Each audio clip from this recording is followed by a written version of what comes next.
Especially as an empath, I think empaths really struggle to not let everybody else's feelings control how they feel. So, how do you thrive as an empath? Oh, that's hard. I was telling my girlfriend this morning, she said, "Do you go to mass a lot?" I said, "I can't even go to mass anymore because our beautiful church downtown, our parish church, St. Francis Xavier, there are so many people there now. When I walk in and sit down and open my energies, I empath on the worst people in there or the best or whatever. And it's not private to me, it's not quiet anymore. So I have to do my work at home. And I'll occasionally go to one of the parishes here that has fewer people. But you have to figure it out as you become more sensitive. You're going to have to say, I can't do this, this, or this. So you're going to have to get to know yourself in a new way as you grow and as you change. Now, am I right or wrong? My husband can go to an AC/DC concert and be standing screaming and yelling, and he's fine. Doesn't bother him. I couldn't even think about going. I would blow up. But he's not an empath. An empathic person, you are going to have to learn boundaries to separate that line in the sand. This is me, this isn't me. And it doesn't mean that it makes it easier, but your boundaries, you will be able to be more self protective because you're watching you being you. But I guarantee you, there are places you shouldn't go. There are things you shouldn't do. I'm not isolated, but there are many places I choose not to go. Now, Montana's like the old West out here. We have a mall, but there's not much in it. You want to go shop? We have no Macy's. We have no Bergdorf's. We have fast food drive-ins. So when you come here, you better be a little self-sufficient. So it's easier for me here, and I have blossomed here. Not many opportunities, but as you grow as an empath and as you change and you become more sensitive, you're going to have to start saying no. And the way you do that is to explain, if you have to, say, you know what? That's just not what I do. Well, you want to go here? No, that's just not what I do. Well, why? Say it's just not. And you turn and you walk away. You be dignified, you be kind, but you be firm. And that's called a boundary. Boundaries are essential for sure. And also very, very difficult because we're all programmed a lot of times to put ourselves last and not have boundaries around people. But once you can start feeling what other people are doing to your energy and how you feel, then you realize you Yeah. need boundaries. Yes, you can get really good at it if you practice it. And it doesn't mean that person's bad. For example, Liam, our grandson's here for another 5 or 6 days. Now he's 8. And you talk about jumping up, screaming, yelling, having a great time. I don't do well with that. Doesn't bother grandpa. So I quietly get up and smile and come back into another room when he's in that phase. So we have to modify our behavior without telling other people, you can't do that in my presence if it's something innocuous. We modify our behavior like that. Now, there are boundary violators, that's called most of us.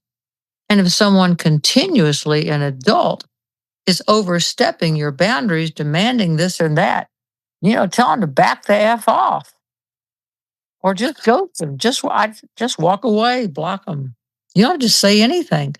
You will have in your lifetime all people. People will leave your life and you will leave theirs. You don't really need to explain why because sacred contracts end. And they're not all sacred contracts.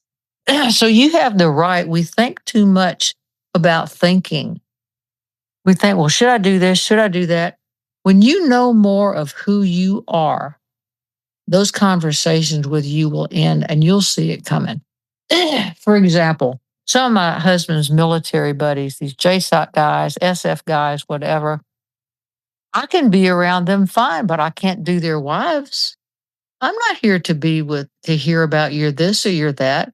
And I'm the kind of person as an empath, many times females want to tell me all of their problems in their life story. So here's what you can say. And I've started saying this, which allows me to sit in their presence and smile and sometimes have a nice time. So, you know what? Let me stop you there.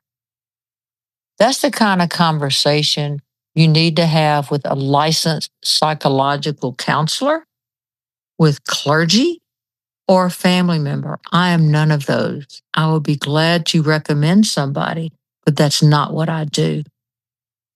Ooh, talk about crickets.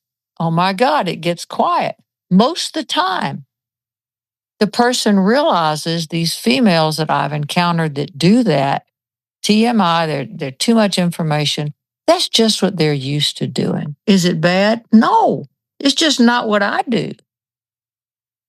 So you're going to have to find ways and statements of being detached. And is it rude? It depends on what the person thinks, but it doesn't matter what they think. What matters is what you think. You're not going to be rude and you're not going to go, shut the F up. Well, you can, but there's consequences for that too. Believe me, I've been there. When you can actually help somebody by saying, now, just wait a minute. Why are you telling me that? I never met you. I don't want to hear about your Aunt Betty and how she does this. And I don't do that. I don't hang out with older people, us who all they do is talk about their operations or their disease or their dysfunctional family. Don't do it. There's a big world out there.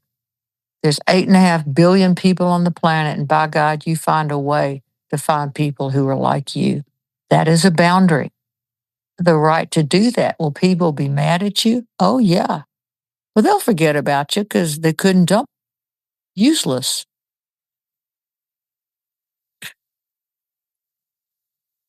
It makes a lot of sense to practice doing that because I think people, especially parents, we get used to thinking we have to help everyone.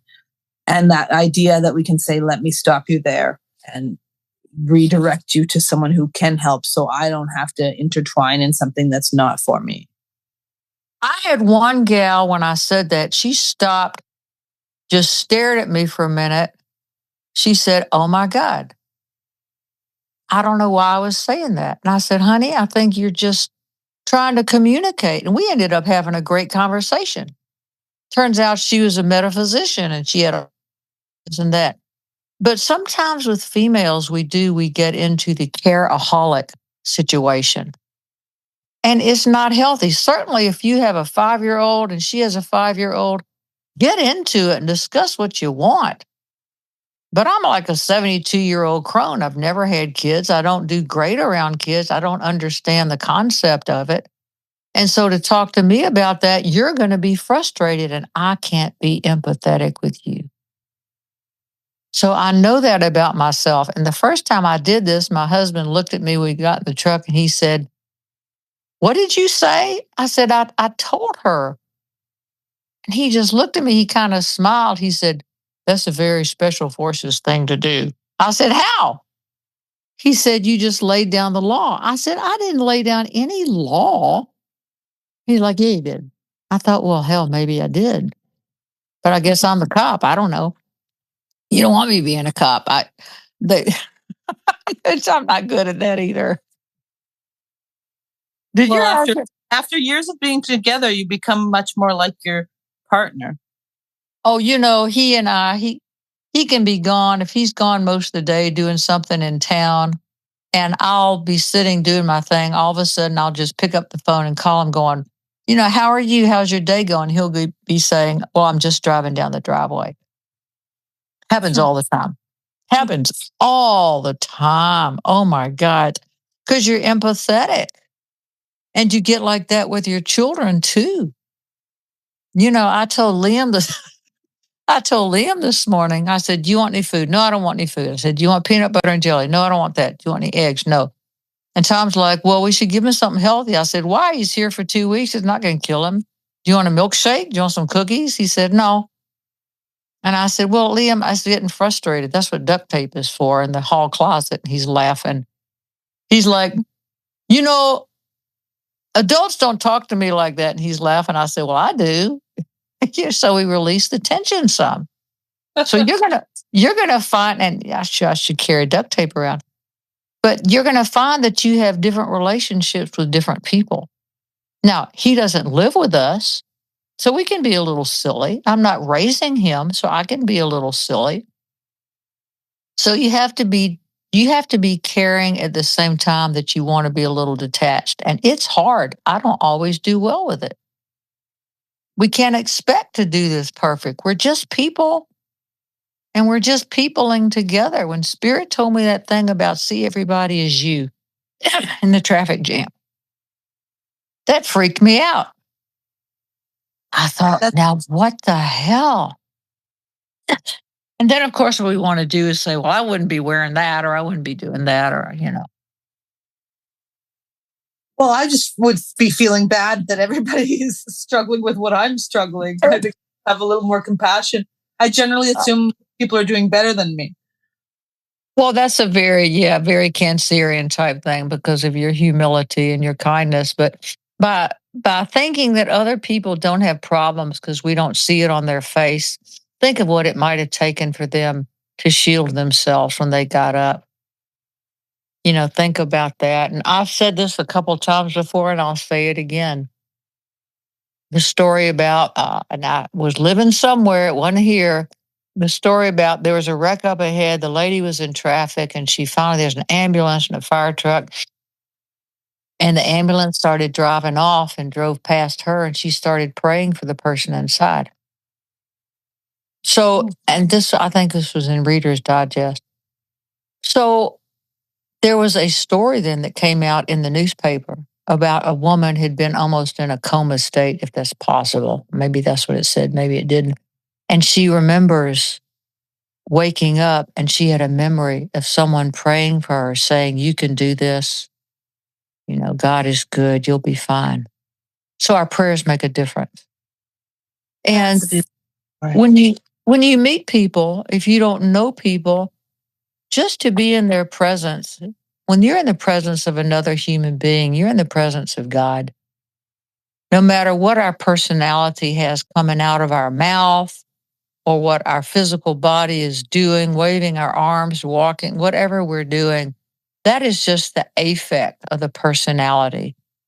What is real inside that person is the same thing that's real inside of us. And that is the beloved. That's that golden thread that connects us to each other. Are we all born equal? You are with your soul, but it ends there. Life isn't fair. It's not supposed to be. And you will attract to you whatever you're doing and whatever you have, you will attract more. It doesn't mean right now, but you will. And I don't totally understand that Matthew effect, but I know it's true. But what you're doing is allowing that golden thread to do its job. It's seeking. It is seeking God's presence in this material world. And that's precious. So if we're connecting to the golden threads, it means it's like we're asking for more of that and we'll see more of that. Whereas if we don't see it at all and we aren't connected, then we'll get more of nothing. How about this? Since all things are there all the time anyway, when we're not seeing it, it's taking effort to block it.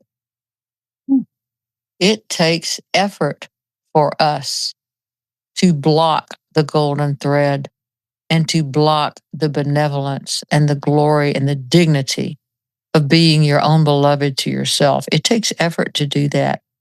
And it can take a lot of effort. So stop blocking the golden threads in your life, people. Wait, tell me that first. Oh my God. Tell me that. When Tom and Liam come back and he's jumping around screaming, being an 8-year-old, and I have to come back in this room because I just can't, my nervous system can't do it. That's fine. That's love too. It is. That's love. Yeah. And I got a big roll of duct tape. And he appreciates that truth. He has that honesty in your relationship, which is a really good example. Oh, we're all just ridiculous. We really, really, you know how you look back in history, people in the 1800s or 17 or 14, You go, God, they were dumb. Why did they do this or that? And they were so this and that. How often do we look back at those people and go, they were brilliant and genius? We don't. So here we are now. And in 50 years, are they going to look back at us and go, what a bunch of idiots? Probably. So I'll just Probably. accept. Yeah, I mean, whatever. I have to have a sense of humor. And we But also need to see our own brilliance.